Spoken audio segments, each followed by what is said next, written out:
Este texto foi retirado do Instituto Rothbard Brasil, escrito por Fernando Chioca. A violência explícita da democracia.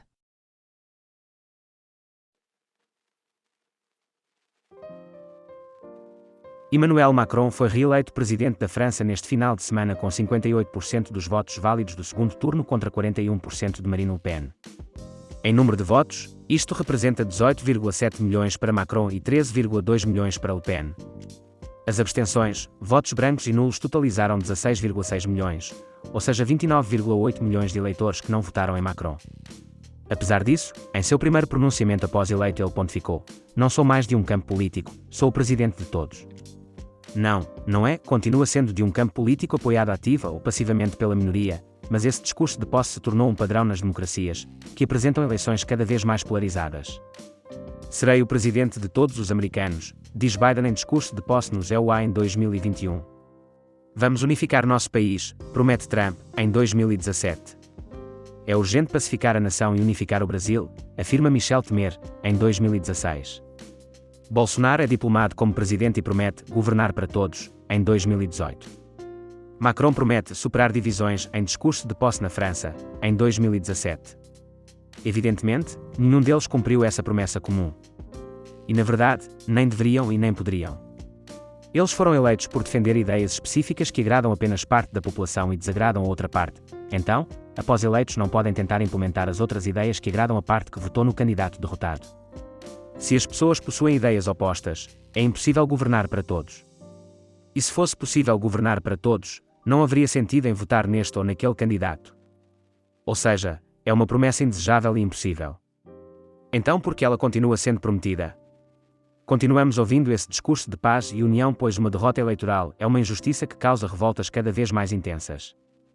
Assim estava a França ontem após a vitória de Macron e derrota de Le Pen. Essa reação não é à toa. A democracia é inerentemente um sistema gerador de conflitos, ao disponibilizar tudo ao vencedor e nada aos perdedores. E esse tudo é o controle de um aparato de coerção cada vez maior, mais poderoso e mais abrangente, que toma a propriedade de uns e dá para outros, e que cerceia liberdades de uns para o deleite de outros. Por causa de uma diferença numérica, um grupo será oprimido e outro beneficiado. Uma grande parte que se abstém de votar, não se importa com quem vença. Talvez sejam da percepção que as verdadeiras elites detentoras de poder continuarão no poder de qualquer jeito. Porém, uma parte da população considera Macron o salvador da França e do mundo, alguém que os protegeu e continuará protegendo de um vírus mortal, do ódio, da hecatombe climática e da Rússia. A outra parte o considera um tirano que fez toda a população prisioneira de uma ditadura sanitária, está destruindo a economia, cultura, raça e civilização francesa e entregando o país aos interesses fascistas de capitalistas globalistas. A revolta é uma reação natural a esse sistema que impõe violentamente a vontade de uns sobre os outros. Democracia é violência. E violência gera violência. Ninguém quer aceitar, e ninguém deveria aceitar, um líder que representa tudo que lhe desagrada apenas porque ele obteve 50% mais um dos votos em uma eleição. E não precisamos ver as cenas de violência das ruas da França para saber disso. Temos aqui no Brasil parte da população que não aceitou a vitória de Bolsonaro em 2018 até hoje. Por exemplo, podemos ver como parte da população derrotada exibe a hashtag Cardinal ele não. Ele, Bolsonaro, não é meu presidente, em todo ambiente virtual que participem. Ou ver como quase a totalidade da imprensa faz campanha ativa contra Bolsonaro desde o primeiro dia de seu mandato. E sabemos que se Haddad tivesse vencido, a outra parte agiria igual. Nenhum dos apoiadores de Bolsonaro iria considerar o petista como seu presidente, assim como nenhum irá aceitar uma eventual vitória do ex-presidiário Lula na próxima eleição. Os resultados das eleições democráticas são realmente revoltantes para os perdedores e geram brigas até entre amigos, como discuti neste artigo de 2014. Por isso a primeira coisa que os políticos eleitos fazem é clamar por paz e união, pois percebem que o sistema democrático é uma bomba relógio que pode explodir na cara deles. Só não explodiu ainda por causa do mito de que não existe alternativa melhor. Não, a democracia não é a pior forma de governo, com exceção de todas as demais, como disse o genocida Churchill. Esta mentira repetida 1000 vezes é o fio que sustenta a democracia. A verdade é que existe alternativa melhor. A democracia é uma competição aberta a todos pelo saque da propriedade alheia. E ela ainda aumenta o esbulho em comparação ao que ele seria em uma monarquia, ou até mesmo em uma ditadura, ao criar a ilusão de que o povo está governando a si mesmo, diminuindo assim sua resistência às depredações. Ela incentiva a maximização da exploração, já que o presidente e os juízes supremos recebem um poder apenas temporário, que só dura pelo período de seus mandatos, o que também acelera o processo descivilizatório inerente ao estatismo. A alternativa melhor está além da democracia, e não é uma ditadura e nem uma monarquia, é uma sociedade livre, pautada pelo respeito aos direitos de propriedade privada. Ao contrário da democracia, que consiste na imposição coercitiva da vontade de uns sobre outros, onde toda a propriedade e todos os direitos estão à mercê dos vencedores, uma sociedade livre não sujeita os direitos da minoria a uma maioria, e nem da maioria a uma minoria organizada.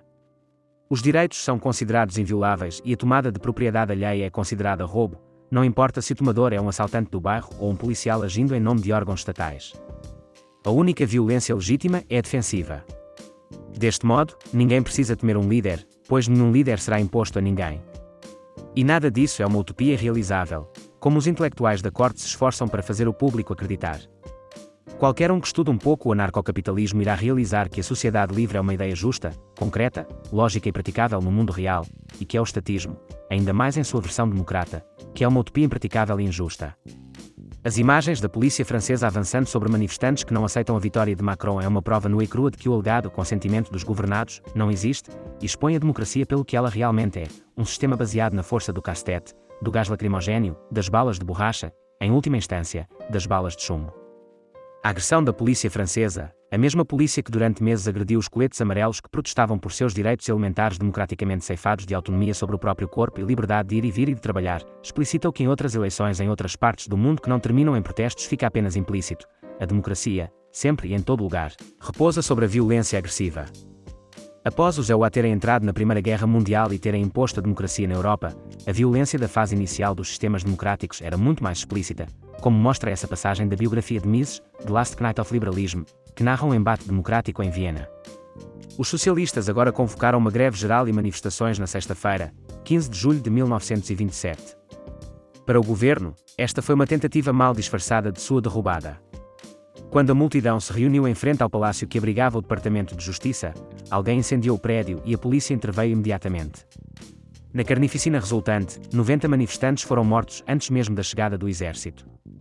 Mises comentou em uma carta particular para um ex-aluno em Paris: o golpe de sexta-feira limpou a atmosfera como uma tempestade.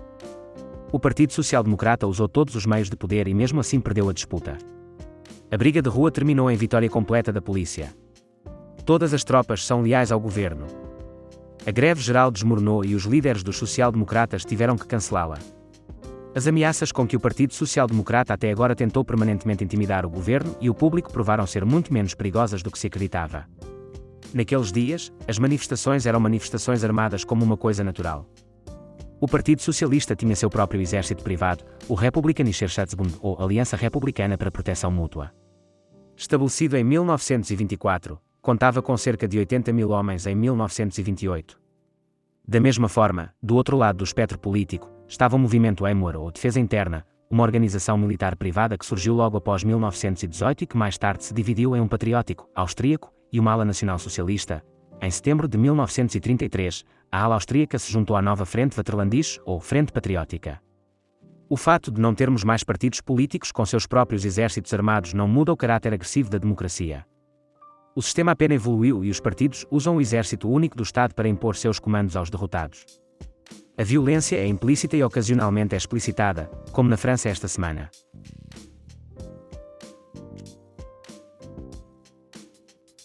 Retirado do Instituto Rothbard Brasil, arranjado e produzido por Lex Liber e narrado por mim, Bitlaw. Se gostaram, considerem subscrever o canal e deixar o vosso like.